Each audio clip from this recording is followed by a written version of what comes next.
Hi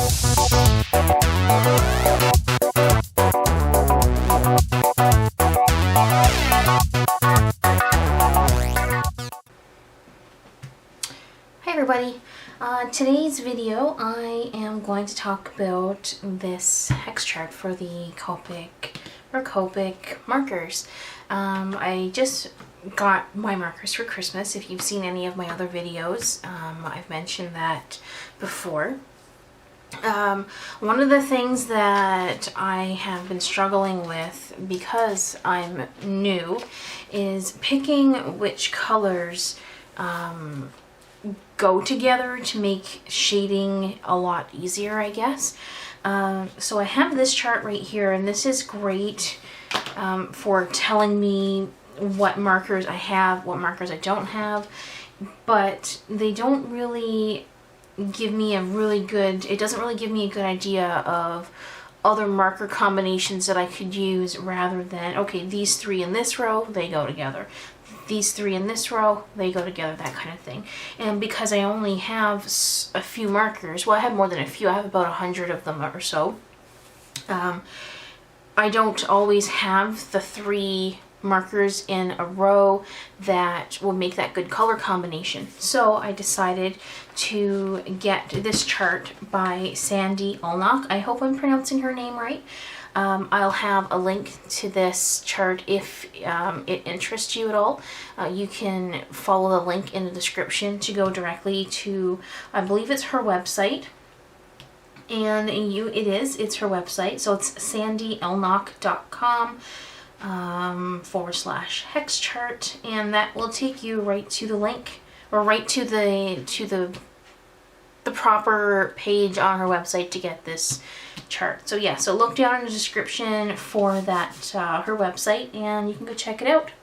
And it's really not that expensive to get. I paid roughly about $9 Canadian for this, but it's $5.99 American, so there's a bit of a difference there in the exchange rate. So basically what I'm going to do is I am going to take my markers. I've decided to start with my my greens, and I'm going to do a speed through of the video. I'm just going to zoom this out here.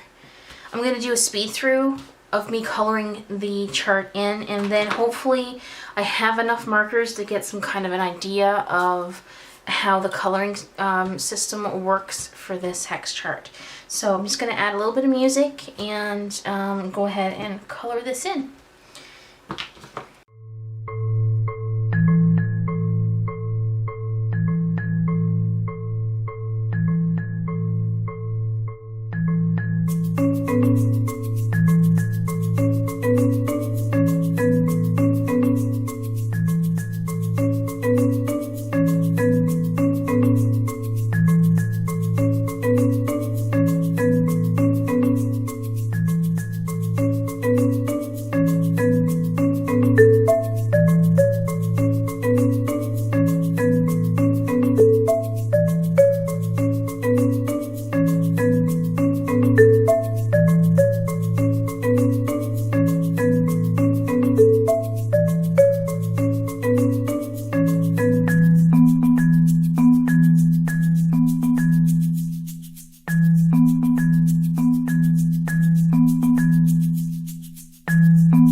So I've pretty much colored in all the colors that I have, and clearly I have some colors that I can't use right now unless I wanted to use them as standalone colors, like this E49, E71, this VO6, V15, like colors like that. I don't have anything else to mix them with. So I wouldn't be able to do like a nice shading or gradient effect unless I wanted to use a gray, and I was able to, you know, make a shading effect with a gray Copic or Copic. And I have like some odd colors that don't have anything surrounding it, so it's a kind of a standalone color. But as I said, I only have some miscellaneous markers and the 72 B set of the chow markers. So this is what I got out of it. Like, I can, you know, definitely use most of the markers that I have, especially the skin tone colors, and so the skin tone colors, and let's see, the yellows and the reds and most of the blues and the greens. I can use a lot of those. One thing I don't really like about the chart, and it has nothing to do with the person that made it, it's the fact that some of the Copics are so dark that you can't see the numbers after it's colored in. So you can see it just slightly, but not that great. And I've made a mess on here. My orange marker, or one of the orange ones, I'm not sure which one, kind of splattered all over my paper at the bottom here. And I'm not about to redo all this again, so I'm just gonna live with it for now. I don't know, maybe if I can cut a piece out and stick it on later and recolor it, that'll be fine. Another thing is the paper that I've used, it is making the markers bleed like crazy. Again, this has nothing to do with the chart itself. It's just the paper that I used doesn't seem to be the greatest. Not for this purpose, because even down here there's greens seeping out into the other colors, like it's bleeding through the paper, and the reds are the same. Definitely, oh, there goes the camera, definitely goes through the back, but I'm under the impression that that's a good thing. From watching Sandy's videos, and if you flip over your paper, I think it was Sandy, or was it another one? No, it wasn't Sandy Elnock, it was a different lady that I was watching, and she said that if you flip the paper over and the color is smooth on the back, then that means the color is smooth on the front. I'm not sure. So overall, this is a pretty decent chart from a beginner's point of view, because yeah, it's easy to see which colors I can easily blend with others. So I would suggest, or I could advise, I guess, that this would be a good thing to get if you are a beginner, or even if you've had your Copics for a while and you'd like to organize them, and maybe this can help you pick which colors you'd like to use better. Then yeah, it's definitely a neat thing to have. And there's also one for grays as well.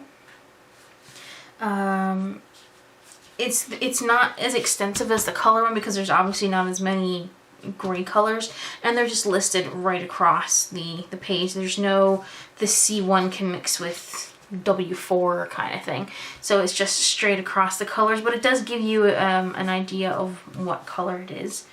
But yeah, that's my first impressions of the chart. And overall, other than the mistakes that I made personally, it is I think it would be very useful in the end. So that's it for this video. If you have any questions or comments, you can put those down in the comment section. If you enjoyed the video and seeing what this hex chart can semi-do, I guess, because of the colors that I do have, if you enjoyed it, give me a like for the video, and if you haven't done so already, go ahead and hit the subscribe button, and hopefully within the next little while I'll be able to get this chart completely filled out. Not sure when that's going to happen, because these markers are quite expensive, but we'll we'll see what happens. So yeah, thanks so much for watching, and I'll see you in the next video. Bye.